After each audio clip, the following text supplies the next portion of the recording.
It's a beautiful Wednesday, July 9th, and you're listening to the Oklahoma Breakdown with Ikard and Lehman, presented by Riverwind Casino.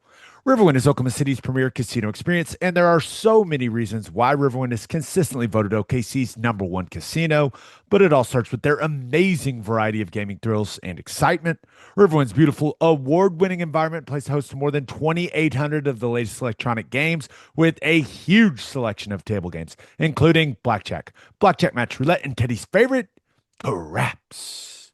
No matter what your game, Riverwind has it in spades and hearts. And to learn more about their gaming promotions and entertainment options, all you got to do is visit riverwind.com.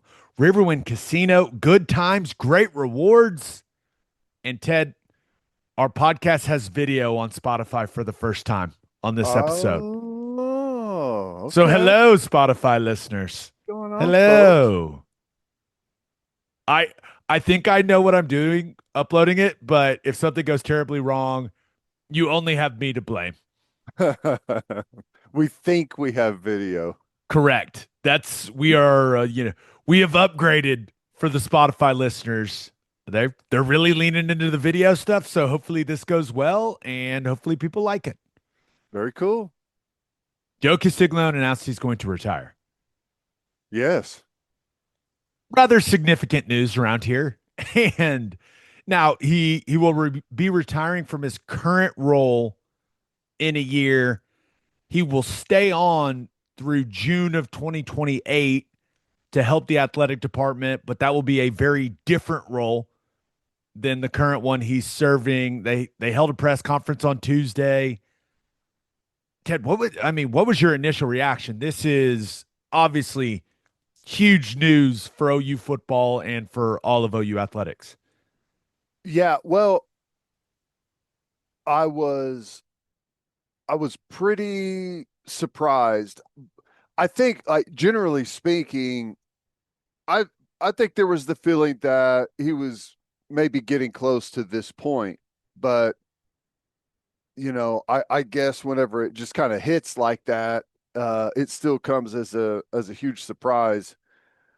I've I've only known OU athletics with Joe Castiglione, so it is like it's a strange thing to think about, um, but I I did think that it was going to be coming at some point, and you know, I guess it does land a little softer, knowing, like you explained, it's not like he said goodbye and is walking away right now. There's some time to kind of transition out and, maybe give whoever they hire for that spot help with the soft landing and help with fundraising and all those things. But, you know, it, it's kind of like everything right now.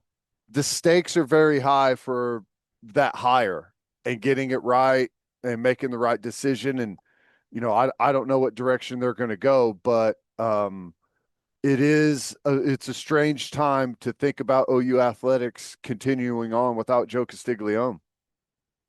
Yeah, and I I like that he is going to be involved in whoever they hire to replace him. And it's just so weird, man. I don't know. He's just been such a not only just a figure of OU athletics, but kind of just a figure of the community Mm-hmm. here, a figure in the state of Oklahoma. And it's just such a great dude. So I had so many different emotions when the announcement came out, but I will say last week in Mali, Joe called me randomly. He did not mention this. We talked for like 20 minutes. I did think when he was called, I was like, this is a very random time for Joe C to be calling me. Normally in July, there's not much to talk about, but we talked about all kinds of things. He did not mention, hey, yeah, by the way, retirement coming up soon. That's funny. We talked about all kinds of different stuff. We talked a lot about the Thunder. We talked a lot about, the project that they're working with. They're trying to trying to get approved on the west side of the stadium. Like we talked about all kinds of different things. But yeah, the retirement point did not come up. That's so funny. It's like, okay, this is random. What's going on? I And I even then, told my wife, I was like, this is a and Joe and I, talk quite a bit, especially throughout the football season. And when, big things come up with OU athletics, I always check in with him, make sure that we have the facts straight when we come on here and talk about things. And yeah, I looked at it, I was like, huh, very random time for Joe to be calling me. But yeah, I'm trying to run back that conversation in my head now, going, wait, did I miss something here? yeah, it is interesting that you get the random call and then the news kind of drops. I don't know. I'm sure there were people that were that are in the know that have maybe had an idea that this was coming. I don't know. Maybe it was a kind of a surprise type thing, that at least that when they were going to announce it, considering, what the timeline looks like. But dude, it's crazy, just listening to the press conference and Joe Harris talking about, just financially where they were at whenever he started to where they're at now. You look at all the facility upgrades, in all sports, and really obviously you think about football first, but whenever you think of a lot of the other sports, I mean, you got to say that a bunch of them, maybe all, have had their best runs under his tenure. And like I said, man, it is it's a strange time, and I don't know really, given the changing landscape moving forward, I honestly don't know what the athletic director job is for the future in college sports, not just at Oklahoma. With the changing landscape, it's, the revenue share. There's a lot of rumors across the country that a bunch of schools are going to be dropping different sports. It's such a changing environment. Number one, I don't know if that had an influence in the decision, and number two, I don't know, I, like, does the job description of the athletic director, is it different moving forward than what it's been in the past? It's got to be, right? Yeah. And that's why I think it's extremely interesting that Randall Stevenson is leading the search for his replacement. Mhm. Does Randall's experience in the corporate world, does that change the type of person we expect to be the next athletic director? I don't really know. I think there are going to be a lot of people very interested in the job, and you've got a year to take your time and find the best candidates and land on the person that you believe is best for the job. But I thought what Joe Harris said at the press conference was interesting. Like, the most important thing for the next athletic director at OU is for them to understand the new landscape of college athletics. That's right.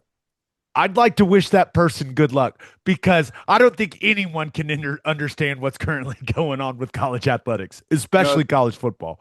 it's like you're landing on Mars and you're supposed to be an expert of what the landscape is, right? Nobody's been there. um, it is interesting. Like, if you think about pretty much like most athletic directors across the country, their background is in, you know, like the athletic director portion, like the sports information portion, fundraising portion, but it's all been that same world. And, with revenue sharing, I you have to imagine that whether it's someone that's been strictly in the business world, but you feel like that has to be maybe a bigger part of what people's resume is moving forward, that maybe they've spent some time in some other type of organization, because a lot of those guys are lifers in the college sports, in that world. And it's changed in like the last 3 years, and you feel like someone that's does have that business acumen maybe is a little more prepared. Like, the background only in college athletics maybe doesn't set you up best moving forward. But then again, I don't know what the role's going to be. A you it's I think it's going to be a lot more segmented moving forward than it has been in the past. But then again, that's just a guess. Yeah. I do think it's important that we acknowledge just the ridiculous amount of success that Josie had. No doubt. I mean, when you look at it, and this is not really a conversation that people have. Like, you don't hear a bunch of people debating, hey, who is the best AD of all time? Now, OU fans will tell you Adrian Peterson, duh, if that's the question. But if you're talking, if the question is who's the best athletic director of all time, Joe Castiglione is right in the middle of that conversation, undoubtedly, Yeah. because you look at the longevity he's had here, it's amazing. Man, he's OU's longest serving athletic director, 26 national championships, 71 individual national championships, 117 team conference championships, just so many facility upgrades, program upgrades for the student athletes. You look at the academic success that OU athletes have had underneath him. It's all a product of his leadership. And it's just really, really impressive, man. As I was reading like all of the accomplishments that have taken place since he's been the AD, I was like, well, that's pretty impressive. it, Yeah. but it just, and I think the best thing about him, dude, he's a pleasant guy to be around, which is you can't say that about every administrator in college athletics. Like, but he's a nice guy and he's pleasant to be around. Now he's extremely competitive, which is why he's had the success that he's had. But yeah, man, he is one of the most accomplished athletic directors that college athletics has ever seen. Yeah. Yeah. I mean, he took a risk coming to OU when he did. Um, Now, obviously, he saw the potential, but I call it the landscape was changing at that point too. He brought Oklahoma really into the modern world. Whenever the money started pouring in, and um, it's just you think about the facility upgrades across the board. I mean, pretty much everything is in a new facility, at least to some degree, and they've had massive upgrades. And I don't know, it's really incredible to have that type of success over that amount of time and doing it the right way. I think that you got to say that too. He is really represented the university in the best fashion you can. You every now and then you have some athletic directors that say wild things or do wild things, or there's some controversy going on. I mean, he's really handled it, I, the best you possibly could. And that's why, like you said, a lot of people, not just around here, but across the country, consider him the best. This is something I was thinking about as I was watching the press conference and he was talking about hiring Bob Stoops. And this may sound a little drastic, but I truly believe this. Like his hiring of Bob Stoops is one of the most significant decisions that a person made that ended up affecting my life. And I know that may Nice. sound, yeah, I'm sure you're in the same boat, Ted. Mhm. And it may sound strange, but growing up as an OU fan and getting those experiences as a fan with Bob leading the program and then going and being able to play for Bob and then stepping into my role that I have now with the program, that decision that Joe Castiglione made to hire Bob Stoops impacted my life and continues to impact my life in a massive, massive way. Yeah. Not to get too deep, man, but my life could look very, very different if Josie wouldn't have made that decision. Yeah.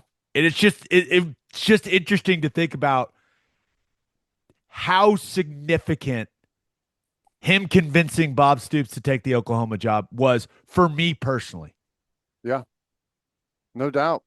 Yeah. And, it wasn't, in hindsight, it looks like it's just a no brainer hire, right? But at the time, everyone wasn't, it wasn't just a unanimous, this is a great hire. There were people that questioned it. Coach Stoops had no head coaching experience. And, um, just like the stakes are high right now, the stakes were very high at that point as well. And my goodness, did it work, and did it work fast? And I mean, it just Oklahoma athletics exploded overnight. You had 2000 football national championship, softball won a national championship. I think the men and the women was it 001. They were both basketball teams made the Final Four together. I mean, it just boom all at once, and then you carried that level of success for pretty much your entire tenure. It's unheard of. When when you talk about successful coaches, often you bring up like the coaching tree, right? Bill Parcells, you people talk about Nick Saban and all the guys that have gone on to do great things that worked for him. I've never heard anyone talk about an AD coaching tree Yeah. or whatever you want to call it. The AD tree for Joe Castiglione is incredible. Yep. 32 of his employees have gone on to be athletic directors or commissioners. Like Dang. that's just an unreal stat, man. And I think it Yeah. does, it speaks to his leadership once again. Like that is, I saw that stat and I went, that seems like a lot. Yeah. It's a crazy amount. And it's something that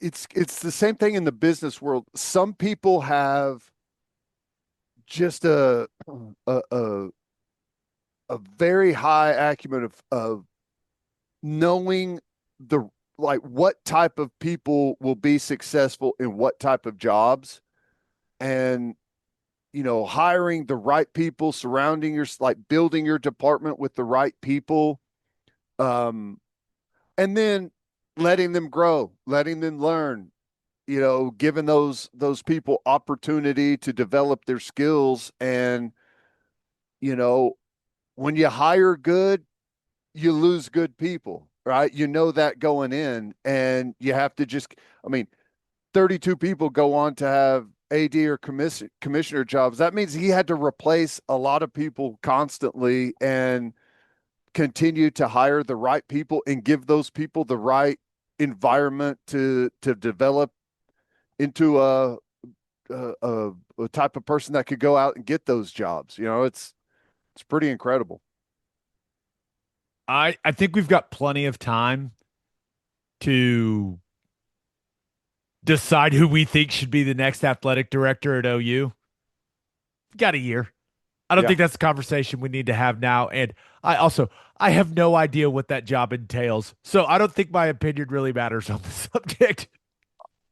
I mean, there's the common names that kind of everyone has thrown out there, and it's people that have ties here. You dig around in that number of 32 people that have gone on to be athletic directors. You could search around in that group and find some names, but that's if you go the traditional route, and I'm not sure that they go the traditional route.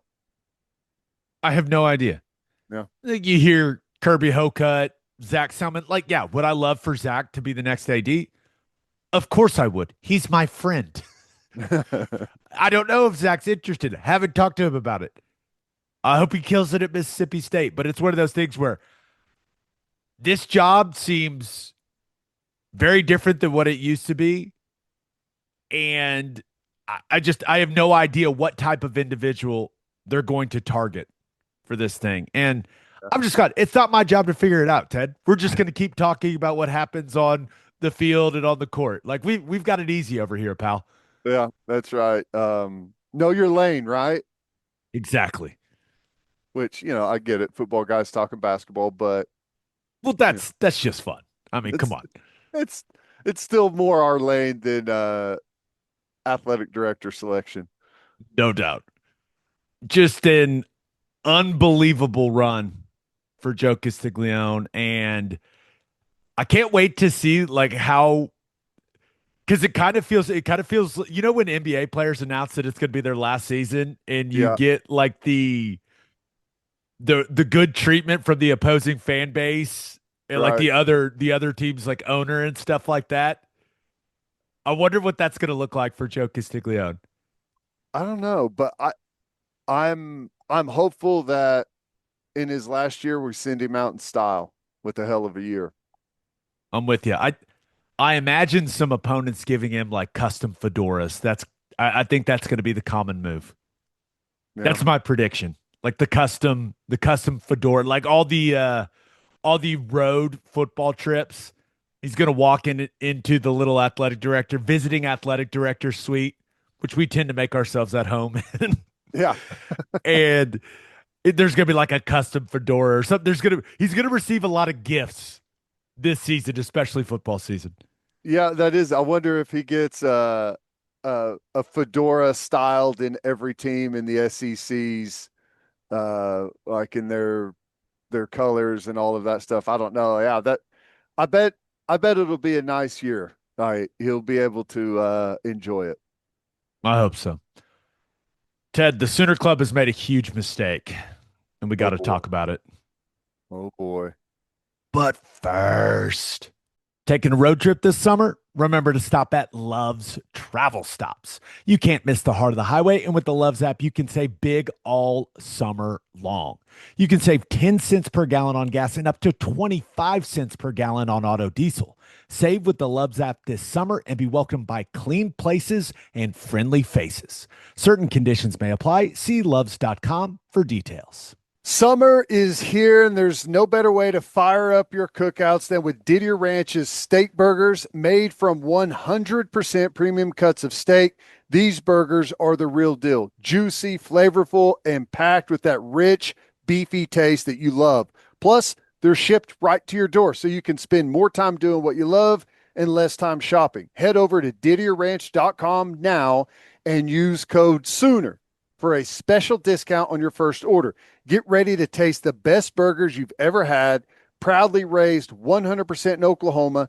Didier Ranch, steak in every bite. And we are brought to you by Simple Modern, the Oklahoma-owned company and the official drinkware partner of the OU Sooners. Summer is flying by, but Simple Modern is here to make back-to-school shopping easy. From backpacks and lunchboxes to water bottles, Simple Modern offers durable, stylish gear kids love, all at parent-approved prices. And Oklahoma teachers, listen up. Starting July 14th, nominate yourself for Simple Modern Stock Your School to win water bottles for your classroom, have your entire classroom wish list fulfilled, and receive $1,000 for anything your school needs. Voting opens July 21st, and the top 10 teachers with the most votes win.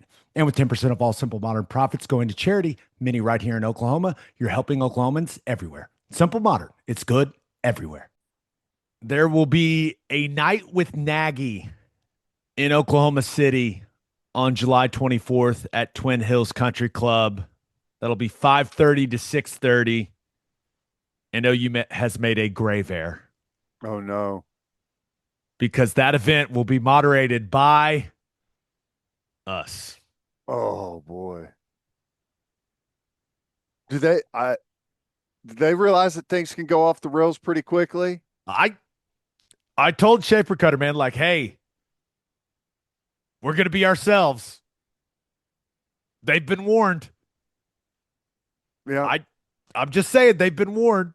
The Sooner Club has been warned. They said they still want us to do it, Ted. Okay. It's gonna be fun, man. No, it Here's will. some of the That'll be awesome. details. Tickets are $100. Those tickets support the immediate needs of OU football, and you can gain an insider's look at the program's championship pursuit from general manager Jim Nagy. Cocktails and hors d'oeuvres, which, by the way, typing hors d'oeuvres in the rundown did not go well. Don't you just got to like throw a bunch of letters in there and hope that there's an autocorrect spell It's check just, function? can we just call them apps, people? Yes. Hors d'oeuvres. No one calls them, or just call them apps. Just cocktails and apps. But the contributions will benefit the OU DNA Football Fund. All I know is it's going to be a lot of fun. We'll put the link for the event in the show notes. You can also find it on the Sooner Club's X and Facebook pages. But this should be fun, man. I think we're going to have a good time. A night with Nagy. Should we get a quick 9 in before the event? That we're doing it for free. So I kind of wanted to be like, hey, as our fee, you think we can get lined up out there before, like play the course before we have to moderate the event? You got to get like an encompassing feel of the venue, right? And how That's a can you good point. really, yeah, you've got to get some good knowledge of the place. Although I've got bad news, man. Oh no. First time in my life, we've got we've got some golfer's elbow, Brady. And You on the 30-day disabled list? I don't know how long it's going to take, but I am self-imposing a golf break Okay. because like it started bothering me when I was lifting and stuff. And dude, it does not feel good. And I think golf is the main reason why it is not feeling good. I powered through for a couple rounds last week out in Hawaii. I know, poor me. Well, you have to when But you're you in have to. Hawaii. It's like, It felt against the law not to get out there. I put the little elbow strap thing on, went out there, and it just kind of gritted my teeth and played some golf. But it was, yeah, man. I'm hoping it's better by July 24th because right now it does not feel good. you must have a lot of power in that inside move where you're really torquing that elbow, you know? Dude, mine's my left arm. Huh. Yeah, that's what a lot of people have said. Like, really, the Okay. lead arm, interesting. So Huh. I'm getting old, man. I don't know what else to say. Back to Nagy. Enough about my elbow, but it doesn't feel good. But I'll try to be ready for the 24th so we can work that out. Okay. I think people. I've been told he did two of them. He did one in Dallas and one in Fort Worth, and I've talked to people that went to both of them, and they said that it was awesome. They said he was very honest, maybe too honest, and it was, something that people felt like they really got their money's worth. So I don't really know what we're going to be doing other than maybe throwing some jokes in there and just let Nagy roll about what he thinks about the roster, like in the future of the program and all of that. But I encourage people to buy tickets and come. Yeah. I think that's our role, is to tell people, hey, please buy tickets and come to a night with Nagy in Oklahoma every, City. every time I've heard him, address his role, I their method. I mean, he pretty much lays it all out there on the line and tells you what their plans are, how they are approaching it, what some of the difficulties are. But yeah, I think it's going to be awesome because it's a different look inside the program that you're just not used to. Like the the recruiting world in college football, there's always been this mysterious element to it, right? And number one, you got like rules in place where the coaches are what they can and can't say. I mean, that's individual player stuff, but um I don't know. He lays it out there, which I really like. I assume we'll get a list of things we can't talk about, and then we may select some things on that list to talk about. Just knowing us, we're not going to mess it up. We'll be fine. We're just going to be there to kind of guide Nagy along for whatever the fan base wants to talk about. It should be Sure. fun, dude. I'm very excited. No, it's good. I've always got stuff I want to ask him, and so that'll be cool. I'm excited for that. So click the link in the show notes, or you can go to the Sooner Club's X or Facebook pages and buy your tickets. A Night with Nagy in Oklahoma City featuring Teddy and Gabe. It's Such a like bad idea. I don't know why they're doing it. let's be honest, it's a night with Teddy and Gabe, and Nagy will also be there. We could like take pictures and be fun and stuff. I we will have some cocktails and hors d'oeuvres with whoever comes. I can That's guarantee you right. that. That's right. One other thing to hit with OU football program announced that they will be sending Robert Spears-Jennings, John Mateer, and R. Mason Thomas to SEC Media Days next week. Ted, arguably your two best players on defense and your big time transfer quarterback that everyone is talking about around the country. Seems like they nailed it, right? Yeah, I will admittedly, I'll say Mateer, the quarterback's going. R. Mason Thomas, your leader on defense, one of your most productive players coming back. No brainer. Um, Robert Spears-Jennings, I thought he was a little off the radar for me. Probably shouldn't have been, but that's a hell of a sign. I think that he's one of the guys going to represent the team. Um, you know, not always, but often that's a pretty good sign of who they think are going to have really big years. And, we've talked about him. He looks great physically right now, healthy, had a good spring. And, he's got a lot of experience coming in on that back end. And I think he's been a little bit in the shadow of Billy Bowman. And I think this is going to be a year for him to kind of burst onto the scene and turn into a star player for the defense. And I'm glad he's going to go down there and get that exposure. I'm with you. He, we interviewed, Plank and I interviewed him a lot after games last season, and he got better and better and better in those situations as the season progressed, and he was playing solid football. Yep. So I'm with you, and this is something Venables has talked about. Like he was not a very, uh, I don't think he talked a lot, and I don't think he handled failure very well early in his career. Venables has talked about it, and like now he's one of those leaders where if it's a bad play or a bad series for the defense, it's his ability to reset, get everyone back on the same page. Like his leadership has grown a lot over the last couple of years. And I was thinking, because I'm with you, I said Mateer, obvious, R. Mason Thomas, obvious. And then the only other person I thought that they could send would be Troy Everett, because that guy can talk. Yeah. And And he's very he's comfortable in that setting. But Robert Spears-Jennings is a great guy to send, and I think it's an honor for him. But yeah, I was a little bummed for my man Troy, just because it's really fun to be the O lineman that gets sit. It is. yeah. Yeah. No, I'm with you. And often it is kind of a reward, to a degree for guys to be able to go, and sometimes you take some experienced guys that have been in the program for a long time. But I'm happy with the list, and I'm excited to see what they have to say. This is something we talk about when this comes out every year, but it really is an honor to go do this as a player. Yep. I still remember going and doing it when I was a player. You Have get you on the private jet for the first time, you're like, this is cool. I could get used to this.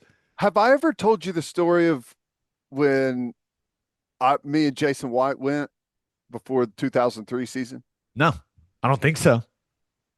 Uh, so they tell us that we're going, and I don't know, it's on like a random day, maybe it's like on a Thursday or something that we go up, and immediately we're like, hey, we don't have workouts, right? It's a day you fly up, you don't have to work out. Rest of the team's in the middle of summer workouts, right? In the grinder. So Jason and I, we stayed up late.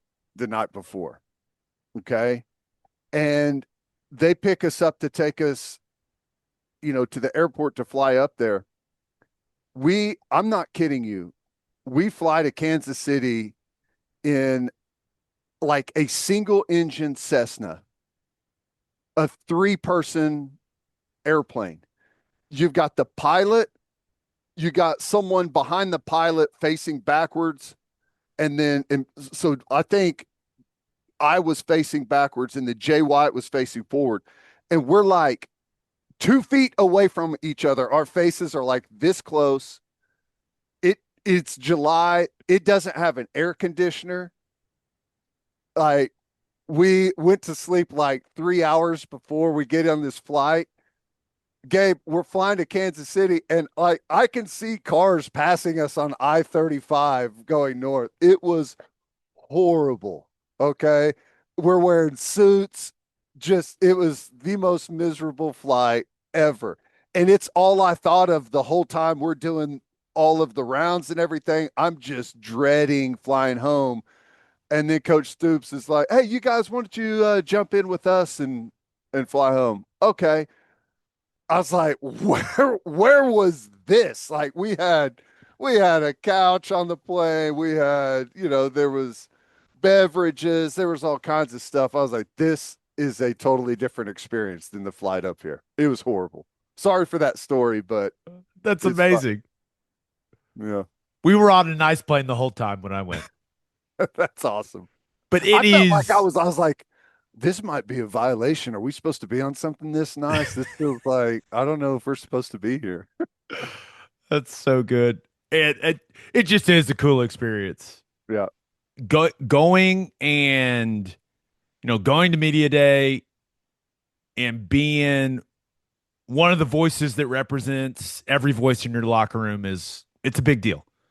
So congrats to those guys that are going to represent the Sooners. I Do you want to know like the craziest thought about who I thought they should send? Yeah. Possibly, because there is the Troy Everett piece. Now the he's got juice. He's comfortable talking. He's the most vocal guy that I've seen. When I go out to practice, like Troy Everett's the most vocal guy on the team out in those settings.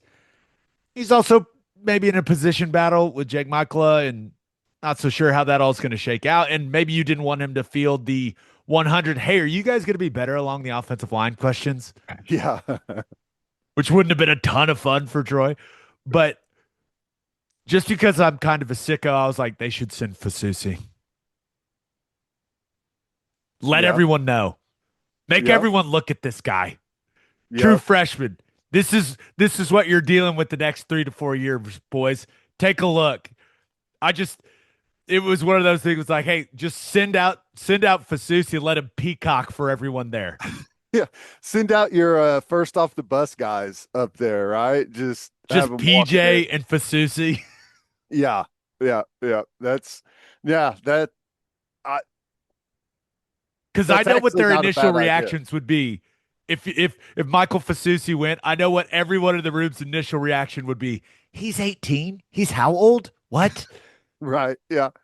Yeah. Just have him be like, no, he's not here to interview. He's just Mateer's personal protector as he goes around, and I'm sure he's going to get swarmed. So yeah, that would be good.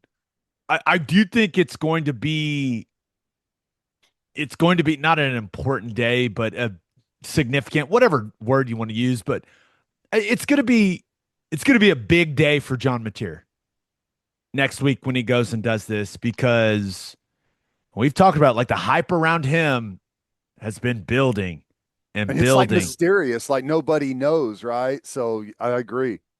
Let me know if you disagree with this, but he's obviously going to be a very popular guy at SEC Media Day. I don't think some SEC media members know how he's built physically. Yep. I do think some SEC media members will be surprised when they see him in person and how just thick Yep. he is. It's the first thing I thought of whenever we started talking about who they're going to send down. I was like, Mateer's going to be there. And kind of like the first time I saw him, for whatever reason, my impression was that he was a smaller guy. Maybe it was the Baker Mayfield comparisons or whatever, but he's looks more like a linebacker than he does a typical quarterback. I think you're going to see several of those comments. That's my prediction.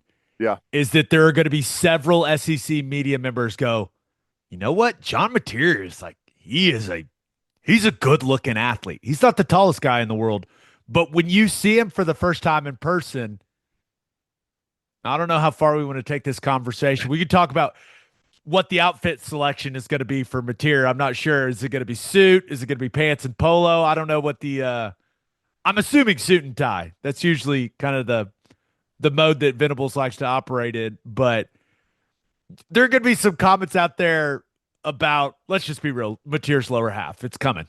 Those comments are coming. He's one of his only option is the pleated pants. That's it. It's the only way he can go. I do think there's going to be some people that go, wow, this guy's a good looking athlete. Yes, And I totally agree. So that's my SEC Media Day prediction for next week, is that there's going to be lots of SEC media members that have never seen John Mateer in person. This will be the first time that they see him, and they're going to go, that's a good looking athlete. Okay. And I think I even saw that he said recently, I don't remember where it was, that he's even put on more weight through the summer. And, so he's probably close to that 230 number, I bet. So, yeah, I think that will definitely be one of the main conversations around him coming out. All right, let's finish up with our winners and losers of the week. But first, Schwab Meat has been smoking the highest quality meats, hot dogs, and sausages in OKC since 1912. Go to schwabmeat.com to order any of Schwab's outstanding products and use promo code OKBreakdown for free shipping on orders over $75. Schwab dogs are iconic. I like to keep it simple. Just a bun, dog, mustard, ketchup. Also, the jalapeno cheddar smoked sausage is ridiculous. Schwabmeat.com, code OKBreakdown for free shipping on orders over $75. Schwab Meat, the official hot dog of game days. Oklahoma's favorite pub, Pub W, is a modern American pub offering a great new take on classic drinks and cuisine. They offer an extensive beer and specialty drink selection with something for everyone, and that's exactly why Pub W was voted best happy hour. And we all love a delicious brunch.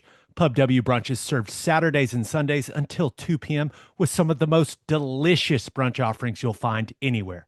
Now open in Yukon, Oklahoma.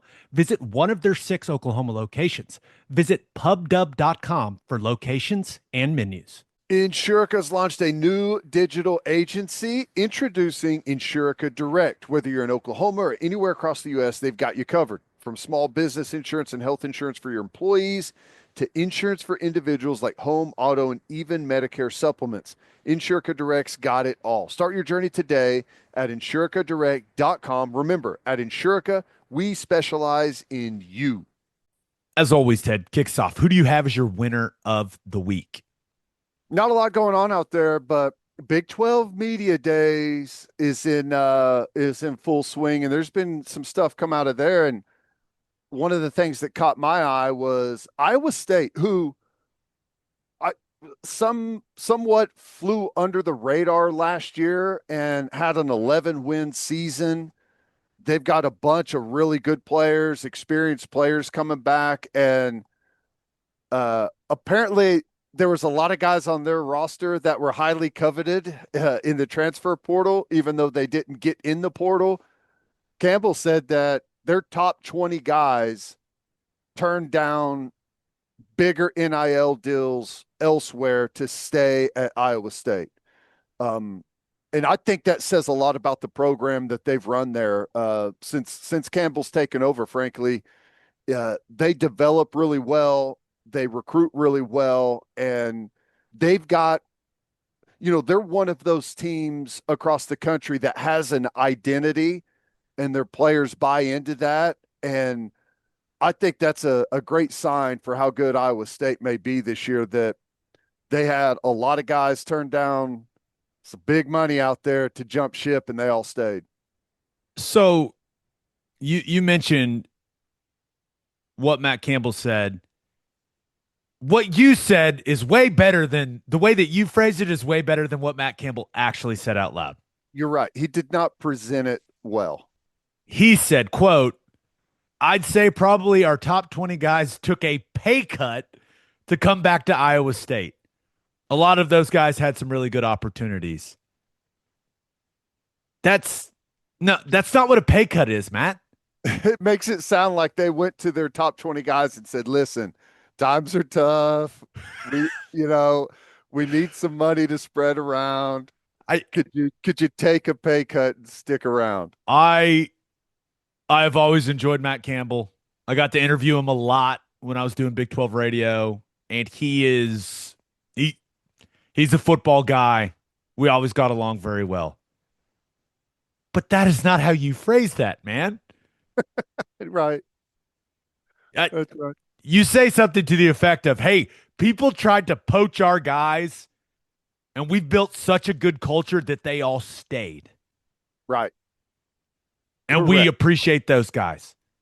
And we're going to take care of them as best we can. Like, that's what you say. You don't say our top 20 guys took pay cuts to come back. That's not a Yeah. quote you want, because on the recruiting trail, like, there's going to be coaches sending that to guys that are going head to head with Iowa State for players going, uh-oh, you want to take a pay cut there, bud? Like, it's just, Yeah. it's a horrible way to frame what happened there. There's no doubt. There's no doubt. It could have been framed better. To be honest, I haven't seen the clip, so the delivery of it gets lost in translation whenever you're just reading a quote. But yes, he definitely could have presented it in a different manner. I think they're going to be good, though. I really do. I think they're going to be good. I think it's insane that they're playing maybe the most important game in the Big 12 this year, one of the best rivalry games. The first game of the season in Ireland, strange, Farmageddon, but still, I think Iowa State's going to be really good. I'm with you. I I am always I know Matt Campbell said some goofy stuff over the years. He wears it on his sleeve. I I love the intensity. I'm a big fan of the way that he's built that program.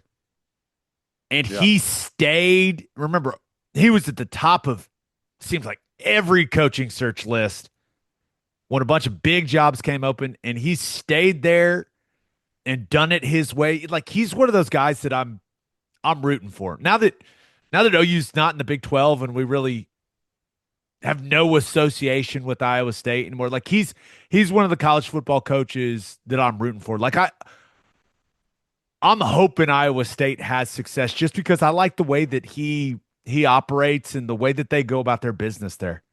Hey, he took, like, everyone knows Kansas as how horrible they were for so long.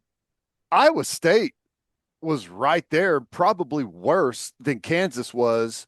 They were the doormat of the Big 12 for a long, long time. And now you do not want to play Iowa State.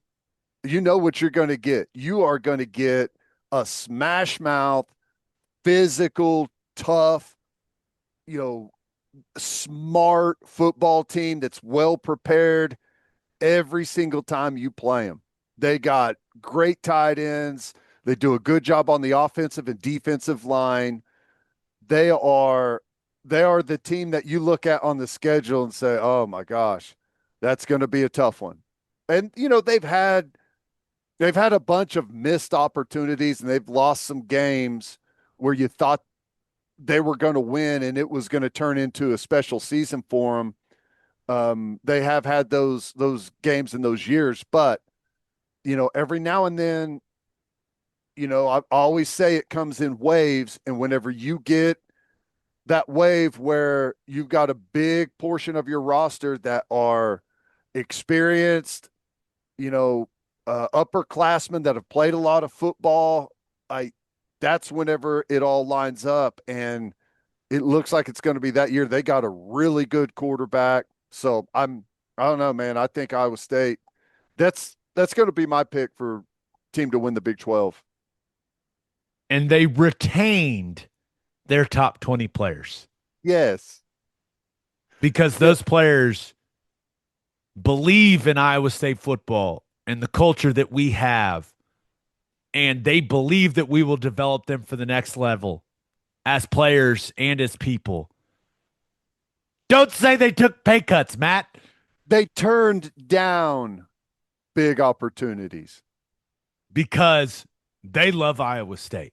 Yes. That's how you say it. You don't say our top 20 players took pay cuts. When I was watching that, I won't All lie. of I our saw best that clip players and went, took pay cuts. yeah. He said, what? Who do you have as your loser of the week? Well, I got to go back to the Big 12.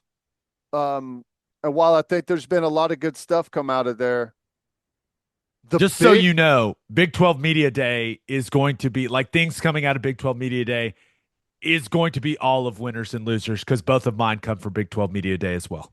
That's good. That's good. It's the only thing going on in college football. Well, and that's what happens when you have media days, that's whenever everyone talks about you.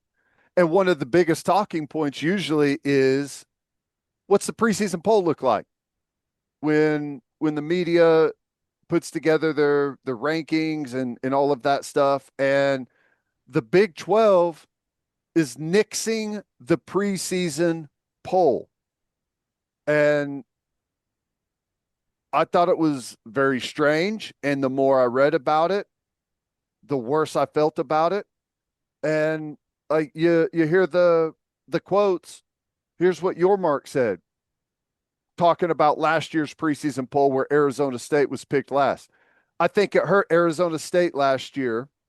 It set an expectation. So then when you're in that room, whether it's the selection process or not, how do you rank a team that was ranked 16th in their own conference?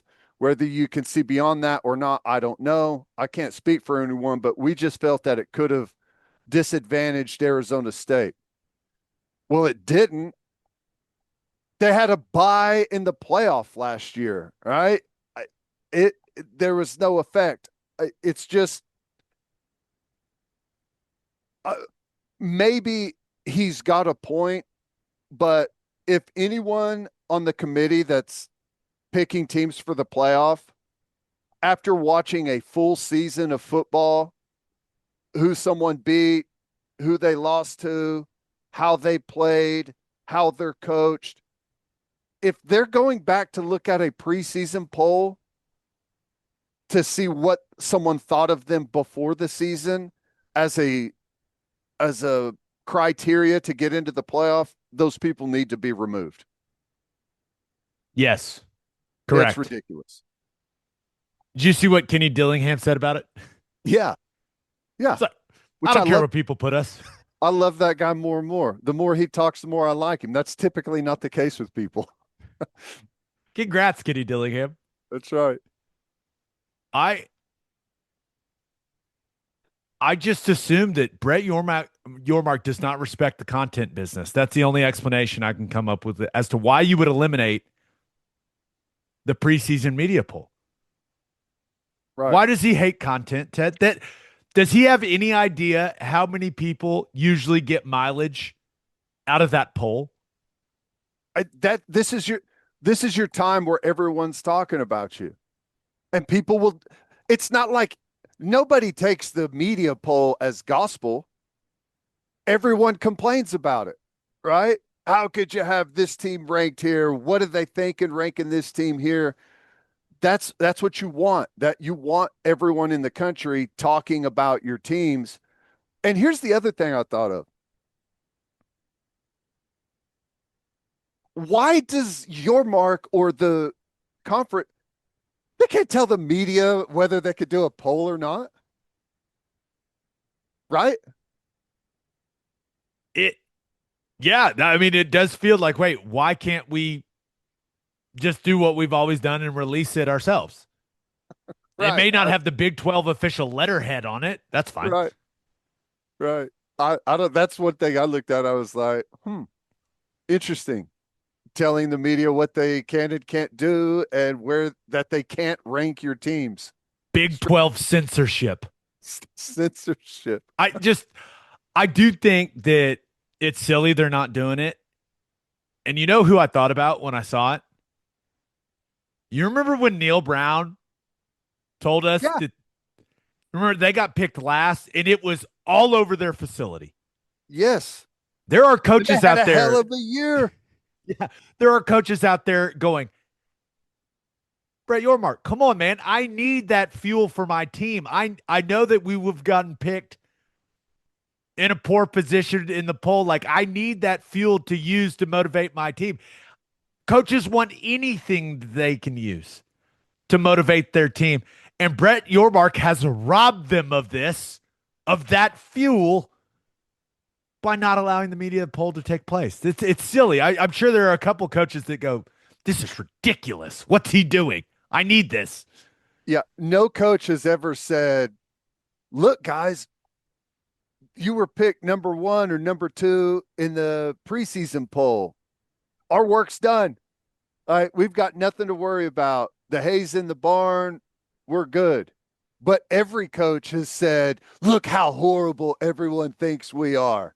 Right? It's like, please pick us low. That's what we need. We don't want the rat poison, as Saban would say. It's funny. So just to recap, Brett Yormark, who, by the way, is going to be my winner of the week, hates content creation and doesn't want to help coaches motivate their football teams. What kind of commissioner is he? What's going on here? I don't know. Did I also see that the Big Ten is doing away with it also? Maybe. I don't really care about preseason polls, but I Right. do like them. I do think they're fun. It's part of college football. It gives you a baseline to have a discussion and to scrutinize and to, you know, say where you think it should be different, where you think they're right, where, you know, who's the team that could really surprise, who's the team that has the biggest chance to disappoint. It's content creation, as you said. I will be shocked and disappointed if there's not an SEC preseason poll, because the main reason you do it is for people to talk about your conference. It's a good thing. Like I I don't think the preseason poll, despite what Yormark said, like, it's not going to be used against anyone in the long run. That's kind of a ridiculous thing to say, the more I think about it. Right. But, and I know they're doing seeding differently and everything, but just if you have a great enough season, you're going to end up getting seeded the proper place. So all you're doing is taking away from people talking about your league. But here we are talking about them not doing it. So maybe, I don't know, maybe job well done. I don't know. I'm sitting here thinking, and I don't know if you like to live dangerously or not, but what if we went rogue and did a Big 12 preseason poll ourselves? I'm sure someone's already done it. You think we're in danger of getting ripped off the air, YouTube censored? I don't know. Yormark knows some powerful people. I know it. Just call it the Big 12 preseason media poll and put it out there. We're media. Put the official letterhead on it, like really lean into it. But actually, we've talked to all the Big 12 media, and here you go. And we're going to slap the logo on it. I'm sure someone's going to do that if they haven't done it already. Right. That's funny. All right, let's get to my winner and loser. But first, 3 things matter in banking: service, service, and service. And First Fidelity Bank's commitment to exceptional service is more than a promise, it's their foundation. FFB has been by your side for over a century, and they are honored to be a part of your journey. Banking isn't about where you've been, it's about where you are headed. Open an account at an award-winning bank today at ffb.com. At First Fidelity Bank, we go where you go. And go to opolisclothing.com and use promo code TED for 10% off our podcast merchandise and the best OU gear out there. That's opolisclothing.com and use promo code TED. Buttery soft and 10% off. And guys, it's time to make the switch to the Ridge wallet. Go to ridge.com, use promo code OK Breakdown at checkout for 10% off your order. The days of the super fat wallet that hurts to sit on are over. Make the switch to this sleek, modern design. Can hold up to 12 cards and cash. Look at that. It's got that little elastic thingy on it that holds everything nice and secure. And Ridge has over 50 colors and styles to choose from. And Ridge has free shipping, a 99-day risk-free trial, and a lifetime warranty on all their products. And it's literally the last wallet you'll ever have to buy.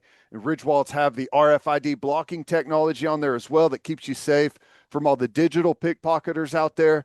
And again, get 10% off at ridge.com when you use code OKBreakdown at checkout.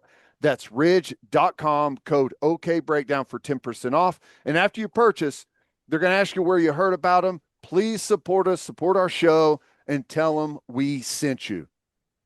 For my winner of the week, thought about going with Chet Holmgren. Just came out. 5-year max rookie extension for Chet Holmgren that could reach up to $250 million. I love it. Young man's making some money. Happy for him. I think since he hasn't, I think him signing this now instead of waiting to see if he made All NBA or if he got like Defensive Player of the Year or something like that, and signing the rookie Supermax extension, I guess you could say technically he may have left money on the table if he ends up having that type of season. But with the injury issues he's had, I'm sure they said, "Hey, Chet, we're offering you the regular max." He probably said, "That sounds good. Where do I sign, Sam?" I like it. Yeah, I think it's awesome. They're starting to lock up a lot of guys for the future. I mean, that's been one of the concerns that people have talked about. They're going to be able to keep everyone together. Well, they're doing a really good job so far. I love that. I don't know who it was, but someone posted this video where someone was asking Chet if he could like build a super team in the NBA, who would he pick? And he just picked all of the Thunder guys. It was pretty awesome. I loved that. So you've got Shea, and he signed his Supermax extension. Now you've got Chet signing his max. You would assume the J-Dub news is coming soon. Yep. So that'd be awesome. It is a very exciting time to be a Thunder fan. Very, very exciting. Now, my winner of the week, Big 12 Commissioner Brett Yormark. Ted, I do, whether you agree with him or don't agree with him, the guy always makes a splash at Media Day. He does. He's always comes out, and there's a couple of headlines where you go, okay, these are fun to talk about for us. And one thing I respect about it, like he just continues to, without mentioning Tony Petitti in the Big Ten, he just continues to go after them. Here's the quote. "We continue to believe the 5+11 model is the right playoff format. We want to earn it on the field. We do not need a professional model. We are not the NFL. We are college football, and we must act like it." He also added, 5-11 is fair. It may not be the best solution today for the Big 12, but long-term, it's the right format for us. I'll double down on it. I'm sure Jim Phillips and other conference commissioners will as well. Remember, the Big Ten wants the, 4-4-2-2 plus 3? Is that the math equation? Is that right? Yeah, maybe. No. 4-4-2-2-1 plus 3. 2-2-1 plus 3, yeah. This is why it's a ridiculous format. But I do think Yormark is being really smart by saying, "Hey, this isn't the thing that's the best for my conference, but it's the best in the long run for the sport." Almost saying anyone that doesn't agree with that doesn't have the best interests of the sport at heart. And I don't know, it feels to me like he is kind of making the Big Ten look like a bully if they continue to push for all the automatic qualifier stuff, which I think is interesting because the SEC has kind of they've already come over to that side of things. It seems like he's just isolating the Big Ten and saying, "Hey, everyone, this is the group that's pushing the wrong things. We want what's best for the sport, even though it's not best for us." I don't know. I just think I think it's a good tactic. It is a good tactic. And frankly, I agree with him. We just disagree on the timeline. He says it may not be the best solution for the Big 12 today, but long term it's the right format. I disagree. I think it's not the best solution for the Big 12 permanently. The 5+11, where you just are guaranteed the one team. Guaranteeing yourself two teams in every year, that's not bad. I I I would say this year, they're probably a one bid team, and I would say for the foreseeable future, that's probably how it's going to look. I could be wrong about that, and maybe there's some years where they get. I mean, you have to get three in the 5+11 for it to be better than the other format, and I just don't see that ever happening. There's a trade-off though. And it's something that we've talked about, 5-11 verse 4-4-2-2-1 plus 3. In the 4-4-2-2-1 plus 3 model, you are admitting you are inferior to the SEC and the Big Ten. Yeah. How you quantify that, I don't really know. Like what that means for you as a conference, admitting like, hey, this team, they deserve more teams than our league. I don't think the Big 12 and the ACC want to do that. So they're framing it however they have to frame it to say, you know what, 5-11 is the model we like.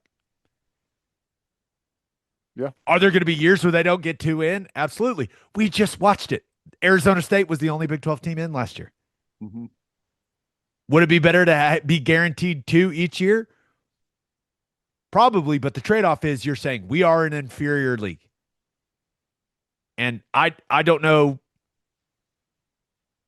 what type of effect that would have on the long-term viability of the conference.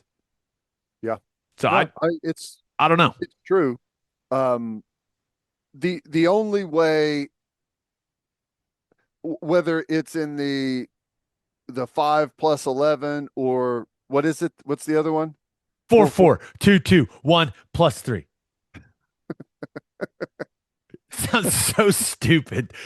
It doesn't matter what the format is. The only way you're going to change people's minds is go win a championship, right? And have a team that wins a championship and is constantly in the mix, on people's radar preseason, talked about as a team that's going to go win a championship. That's the only way you're ever going to change the narrative. And I don't know. We'll see if that happens. He did say, quote, "I expect the Big 12 to earn multiple college football playoff bids this year." Maybe Brett Yormark does respect the content game because that's not a bit of a spicy take after they only had one a year ago. I mean, I guess it's hard to it never plays out the way people think. Arizona State last year is the perfect example. I honestly don't know really what to expect from the Big 12. I think they're a bit top heavy, but there's nothing wrong with that. And maybe, maybe they will. I don't see it right now, but just got to see how the thing plays out, I guess. I went and took a look at our buddy Bill Conley's SP Plus ratings right now. Mm-hmm. Kansas State's the highest ranked Big 12 team at 18. Arizona State's at 22, Tech at 26, BYU at 27, TCU at 29. Wow. Now, a bunch of the teams in front of them in those SP Plus rankings are going to play each other and beat up on each other in the Big Ten and the SEC. Right. But it kind of shows you just where the Big 12's at when the highest SP Plus team is all the way down at 18. So if they're going to get multiple teams into the college football playoff this season, some teams are going to have to kind of rise to the top. And Texas Tech did a ton in the transfer portal. Arizona State has a bunch of guys back from a really good team last year. Kansas State's Kansas State, right? Yeah, I'm never expecting Kleiman not to have a good football team. BYU with Retzlaff Yeah. leaving, I'm skeptical of what they're going to be. But if they can get two in, that'd be pretty impressive because just looking at it on paper before the season, it seems unlikely. But the Big 12 is, and they still not using it. I don't know what Yormark's doing. It is the conference of competition, man. Yeah. The teams are all, when you look at the rosters, the teams are all pretty close. And that's why I think the argument can be made that it's the most entertaining league in college football just because you're going to get close game after close game after close game. But when you've got a league like that, usually teams are knocking each other off and no one's accumulating a tremendous record. But maybe it happens this year. Maybe there are a Yeah. couple outliers in the Big 12 and they go to the playoff. Yeah. And it's good to have a competitive conference where anyone can win on any week, but whenever you start, it's one thing if you've got, 4 or 5 teams that are in the top 10 that are beating one another. It's different whenever you don't have anyone in the top 10 and you're beating up on each other. That can make things very difficult to get into the final playoff, but we'll see how it unfolds. Yeah. It's going to be a fun season in the Big 12.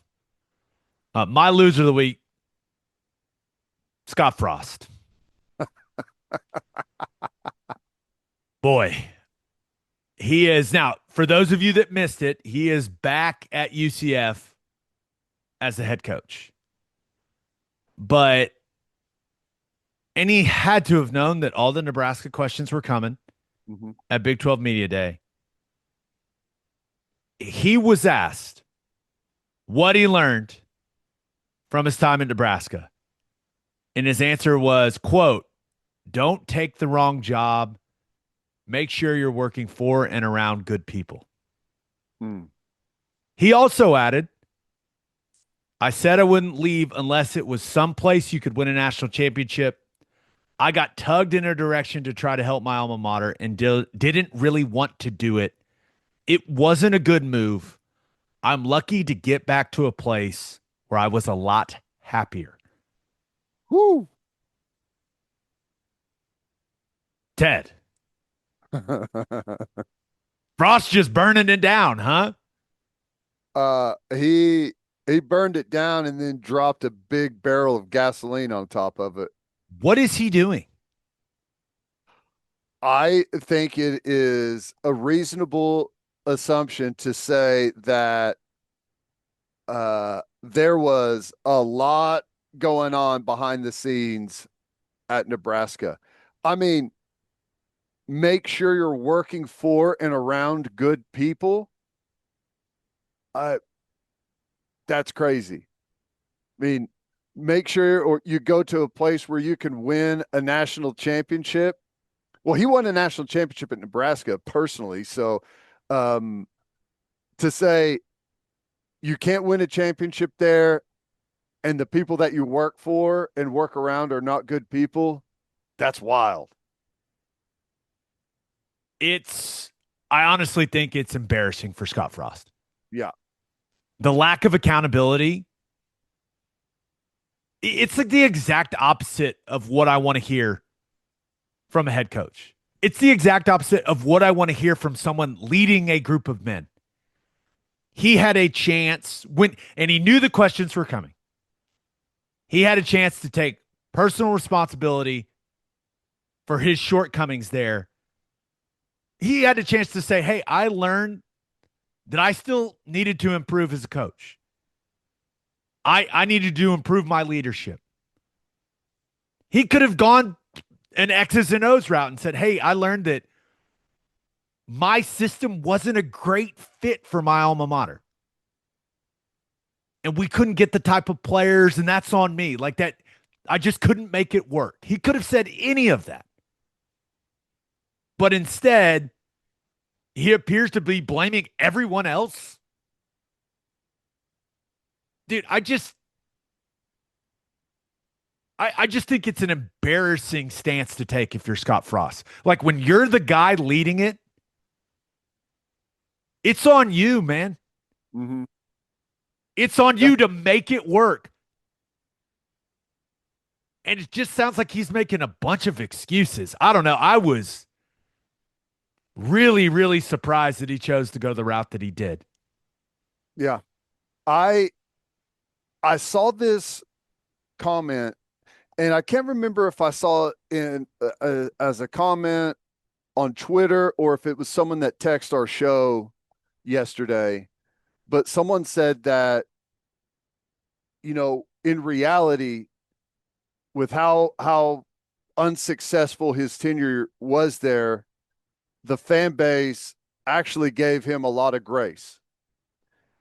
Oh, And I think everyone agrees with that. He got a pass. They were horrible, bro. yes. And the comment went on to say, they gave him a pass. I mean, there was definitely criticism and all that, but when you turn around and burn it down like that, you got to be careful, because I think there was a lot of people, like, you risk people airing dirty laundry whenever you do something like that. And I don't know what has gone on there and if there's anything there, but when you say make sure you're working for and around good people, The gotta be rumors are careful. the rumors. Yep. So I don't know. That's I thought that was an interesting take on it. Time will tell. He was 16-31 at Nebraska. Hmm. And he wants to blame everyone else. They were 5-22 in one-score games. I believe at one point they lost like 9 consecutive one-score games. It was hard to watch. Hey, Really Ted, I got a hard. question. Yeah. Do one-score games sometimes come down to coaching? Always. Huh. Details, preparation, Having your guys ready for those moments? having your guys ready for situational football. Yep. Also, like, no one forced you to take the job, man. Right. You're a grown man. Yeah. You could have said no. You could have said it's not the right time. But Yeah. you What took did the he job. say? I got pulled. Was that what the quote Yeah, was? like, I got tugged. yeah, I got tugged. My former teammates, Tom Osborne, like they made me do it. Shut up, man. Right. You took the job and you weren't good enough. Just accept that. It takes some damn responsibility. Stop blaming everyone else. Yep. I went and looked at it. Nebraska has not experienced a ton of success since moving to the Big Ten. But Bo Pelini coached Nebraska in the Big Ten 2011 and 2014. They went 9-4, 10-4, 9-4, and 9-4. That ain't bad. Nope. Hell, Mike Riley won more games twice than Scott Frost ever won in a season at Nebraska. Mike Riley, he was one of the strangest hires I can remember in recent college football history where everyone went, wait, what? Yep. And he had a season where they won 6, and he had a season where they won 9. Frost's best season was a 5-win season. And here's the thing. The new Big Ten is a little bit different. Not much. Like if you look at Nebraska's schedule this year, it's pretty manageable. The division Nebraska's been playing in has not been murderer's row for the most part. Right. It was the easy side of the Big Ten too. So yeah, I'm with you. And you could say, hey, it was pre-NIL, it was all this, but I don't care, man. Great coaches get it done. Yep. Great leaders of men get it done. And he knew, if anyone knew like the landscape of the job that he was taking, it would have been Scott Frost. He right? knew what he was signing up for, and he's making excuses for it after the fact. That's right. It's such a bad look, dude. And this is something we've talked about how many times? Like, as a player, you want to have that home to go back to. Yeah. And even though it did not go well for him at Nebraska as the head coach, he would always have a home there because he won a national championship as a quarterback at Nebraska. He's in the Ring of Honor, which is a big deal at Nebraska. Or he was in the Ring of Honor. That's the really hard part to understand. Ever been ripped out of the Ring of Honor? That's the really hard part for me to understand, is why he went this route and why he took seemingly no accountability for how things went there. It's really strange, man.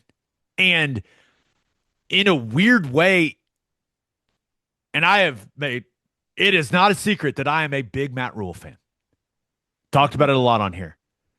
But in a weird way, Scott Frost saying this stuff, it makes me want Nebraska to be good and to succeed. Like, I want Matt Rule to go out there and win like 9 or 10 games this year because Scott Frost handled this so poorly. I don't know if you could tell, Ted, but the stuff that Scott Frost said really rubbed me the wrong way. Honestly, I'm sure it has happened, but nothing really comes to mind of a coach being that strong about a job that he used to have when he's still working, right? Whenever you're still maintaining your reputation, and like those things trickle down, people use it against you. You don't want to go play for a guy like that. It doesn't take, whatever. It's just, it's very strange. And Rule is going to be asked about it. Probably the first question he gets. I cannot wait. I hope Matt Rule comes out guns blazing on Scott Frost. I guarantee he's going to say, that hasn't been my experience.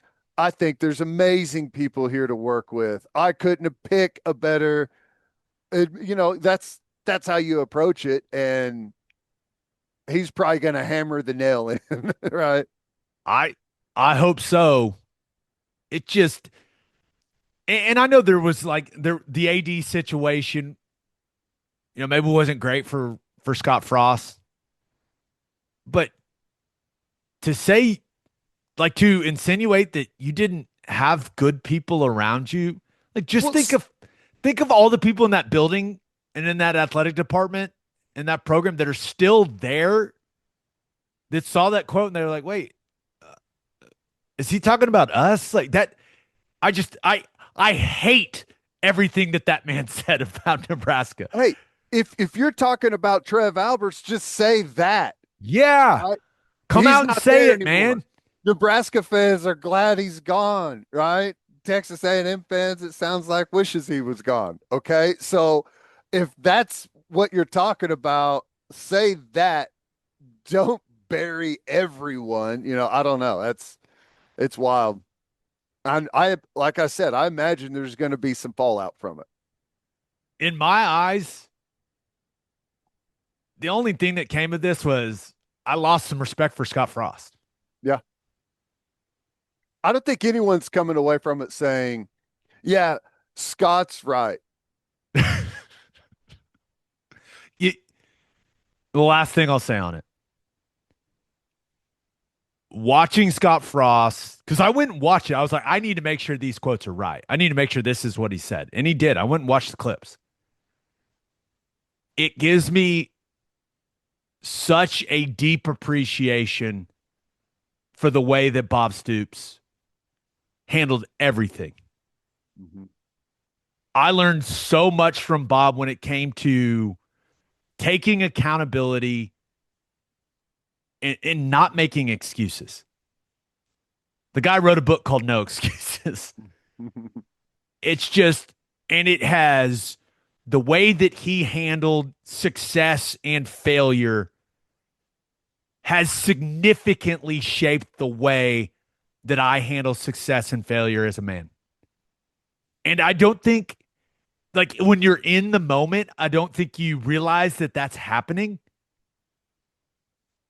And then you get later in life and you have kids and you're getting old and you have these new experiences and you go, okay, how should I handle these things?